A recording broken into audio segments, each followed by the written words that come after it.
Over the past 6 months, we have been looking at proposals to better take care of the waste that we have here across our school district.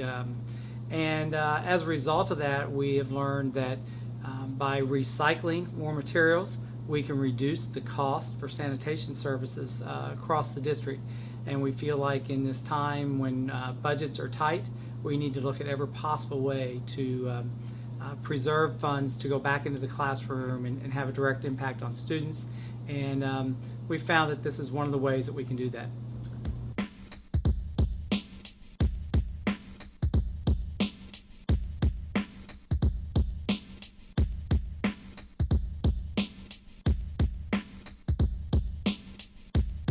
As the population continues to increase dramatically by 3.3 million per year, so does the amount of trash created. When we throw something in the trash and put our trash cans on the curbside to be picked up, it's easy to just forget that it has to go somewhere. There are over 3,000 active landfills and over 10,000 old municipal landfills currently in the United States, according to the Environmental Protection Agency. Everyone says, "Not in my backyard," referring to how no one wants a landfill close to his or her home or city. That is why some of the trash from our transfer station in Bowling Green travels 65 miles one way or an hour and a half to a landfill in Hopkins County, Madisonville. Our trash is sent to 3 different landfills, but the majority of our waste ends up here in Hopkins County. Once the tractor trailer arrives at the landfill, it is driven onto a scale to be weighed. We have requirements that we just can't take volumes in from anywhere without knowing where they come from and how much they weigh. Companies are responsible. They want to know where their waste went. They want to know it was disposed of properly. They want to know how much they generated. After the truck has been weighed, it drives to the current working section of the landfill, where the load of waste will be dumped.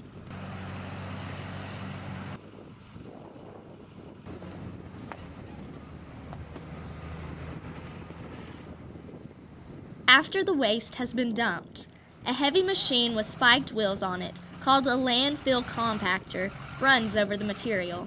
They spread the trash out in about 2-foot layer, uncompacted, and then run over it to take it from basically a 2-foot to a 1-foot layer. It's a long process, but the spikes help break down things like a milk jug that would have air in it. You want to bust all that air up because that's volume that it takes up. So the better compaction you have, the more volume you can place into it. How much airspace there is one factor that helps in determining how long a landfill will last. Population is also a factor that plays an enormous role in determining a landfill's life expectancy. To Bowling Green, there were 16,000 homes or approximately that way. But you have facilities or cities that are much bigger that create a lot more trash. Nashville, there's 90,000 homes. It's a much bigger area, so more urban areas produce a lot more trash. The landfill in Hopkins County currently has 49 years of life expectancy. That's all based on what our compaction ratio is, which is how tight you can make the trash and how much dirt you use to cover it. And based on our volume, we do approximately 1,000 tons a day. 300 to 350 tons of the volume that comes into this landfill comes from the Bowling Green area alone each day. This landfill started out as a flat piece of land, and over the years, it has been built up from the garbage, transforming it into mountainous land. Most people still, when they talk about a landfill, they envision the dump that they all talk about where, which is kind of where I sort of grew up with it a little bit, which was just a place where people took their trash and dumped it out on the ground and it stayed there and there were rats running around and things like that. It smelled pretty bad, things of that nature. But the modern landfills have changed that persona because it's not an uncontrolled site. People just don't show up and dump their stuff out, and they walk away from it. We manage it. We know when it's coming in. We know how much is being brought in. We compact it with dozers and put it in the right way, and we cover it every night with a cover material, whether it's dirt, tarps, spray-on covers, to make sure it's controlled so that there's not rats, there's not rodents, there's not flies. It's truly a landfill. You're filling in land versus just dumping material and leaving it there to rot. Much preparation and thought goes into creating a landfill. There are many regulations that we have to follow, from the construction to the determination if the land is suitable for a landfill. There are many years of preparation that go into it. We do core drillings that go down through the rock to see what type of material is there. We do studies on the groundwater to see if there's pollutants there or anything else like that. We also have to determine how close the water table is to the landfill, because you have to be so far away from it. There is a long process before a permit application can even be submitted to the Kentucky DEP. After the application has been approved, the construction of the landfill can begin. Basically what you have is a landfill is consistent of an excavated acreage of dirt. Basically dig a bowl where you go back in and you start to put in what we kind of call a liner. You place 2 feet of clay material down that's compacted and tested for permeability, so it doesn't allow water to go through it. Once that is passed and tested to all the regulations, you put in a liner system. It's basically just a big garbage bag, a very thick garbage bag that, over the course of a landfill, you make one big garbage liner on the bottom. The liner is 60 mils thick, and it's welded together to create one big envelope to catch all the water from the garbage and any pollutants that would get down through it. Leachate is the water that goes down through the trash and picks up the pollutants that are in the trash. Leachate is simply garbage juice. We do a lot of requirements that protect the environment. We monitor the leachate and how much we send off. We monitor what constituents come out of the leachate so that we're making sure that we're not having any issues that way. And then we also have groundwater oils around the landfill that monitor the groundwater underneath the landfill. So we know what's coming above the landfill, we know what's coming through the groundwater table, and then we know after it passes underneath it, to make sure that we're not having a leak. Next, a gravel layer is placed on top of the liner, which acts as a drainage system with piping through it. That allows the leachate to be collected and piped to a central location, where it will be stored and then shipped off for treatment. The Hopkins County landfill completes about 70 transactions per day. The residential and commercial trucks can hold approximately 10 to 12 tons, but the transfer trailers can hold anywhere from 22 to 25 tons. Bowling Green runs 6 residential trucks, 5 days a week. I have 34 trucks on route that go from anywhere from Franklin to Edmonds County to Butler to Grayson, all over this area. Because of the tremendous amount of waste that goes into the landfills across the United States are rapidly filling up. When a landfill reaches capacity, we have to make that garbage bag go over top of it and contain it all in, so that we're protecting it and preventing any more water from getting in or getting contaminated, and making sure nothing else gets out. After a landfill is officially closed, it has to continue to be monitored for 30 years afterwards. First day we started to take the trash in, and we started to have to put money aside to maintain that facility after it's closed. Once a landfill's closed, it can be utilized for some type of recreation. What I envision to see of the facility we have, it'll end up being like a wildlife refuge area. Other landfills have been converted into golf courses, parks, and ski resorts. In Pennsylvania, a mall has even been built on top of a landfill. I was coming through Louisville on my way back to Bowling Green over Thanksgiving, and right off of Interstate 71, there is a soccer complex that has been developed over a landfill, which obviously is very good use, but at that site, nothing can go down into the ground. So when they put the corner flags in place, they have to stand them up in cones. When they try to anchor the goals, it has to be done by putting sandbags on the back of the goals. So while it's good use of the land is limited in how it can be used. The environmental impact of landfill sites varies depending on how well they are managed and maintained. However, over time, the natural deterioration of landfills can still cause a multitude of problems concerning the health of people and the environment. Even though we are taking procedures to protect our landfills, we need to limit the amount of waste that goes into them. We can't completely fix the problem, but we can help.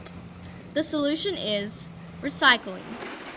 A surprisingly 80% of what ends up in landfills could have been diverted with recycling. As the landfills fill up, it will be more important to increase the recycling rate. Southern Recycling runs the Warren County Curbside Recycling Pickup Program. We have 8 specially designed trucks that run routes every day that pick up the recyclables that people put out. We also do this with a number of Bowling Green and Warren County schools. Our trucks come to their location, pick up the material, bring it back here for recycling. Our recycling trucks are designed where the operator of the truck places the different types of material into different compartments on the truck. Then when the truck comes back here, the material is already sorted and it dumps into its appropriate area. After the material has been sorted into its proper area, each grade of material is either baled or sheared and packaged for shipment. A bale of cans has approximately 36,000 cans in it and weighs around 850 pounds. The shears that Southern Recycling operates cut the steel grades into the proper size so that it can fit in the furnace of the customers that they sell it to. Material from here goes directly to either a mill or foundry, which melts the material down and then reuses it for whatever their product happens to be. The average monthly volume from the curbside recycling program, which includes what comes out of the schools, averages about 10 tons a month of cardboard, 80 tons a month of newspaper, 4,000 pounds of aluminum cans, 3 tons of steel cans, 24 tons of plastic, and 12 tons of glass.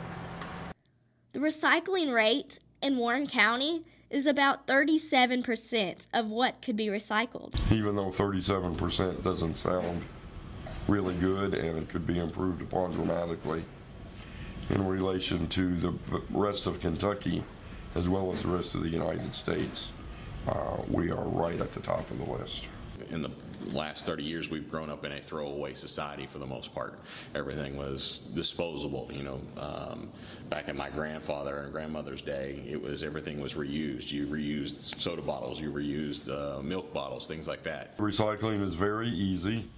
Doesn't take a lot of work on the people's part that generate the material. Recycling starts at the source of production. It starts in the classrooms, it starts in the cafeterias. At each school, we will be delivering both the small bins, if any schools need those, to be placed in the classroom.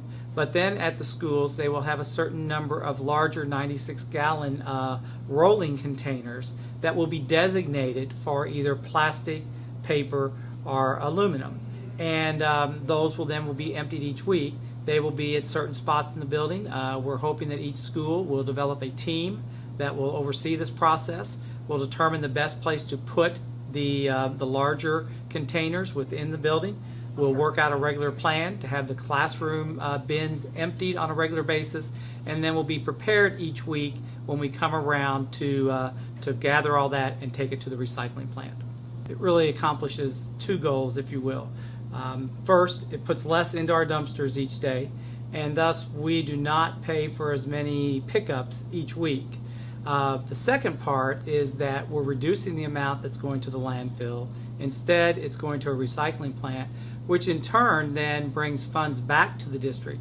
So we're reducing cost on one side by not filling our dumpsters, and we are seeing a new source of income by taking the recyclable items to the recycling plant.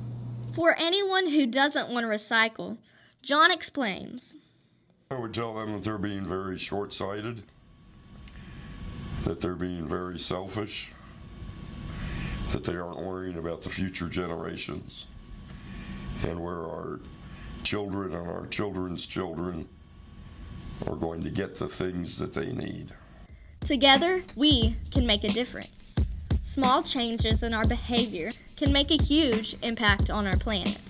You can dramatically reduce the amount of trash that is thrown away by simply dropping your basic items, such as paper, plastics, cardboard, glass, and aluminum in a recycling bin. From now on, think twice about what you are throwing in the trash.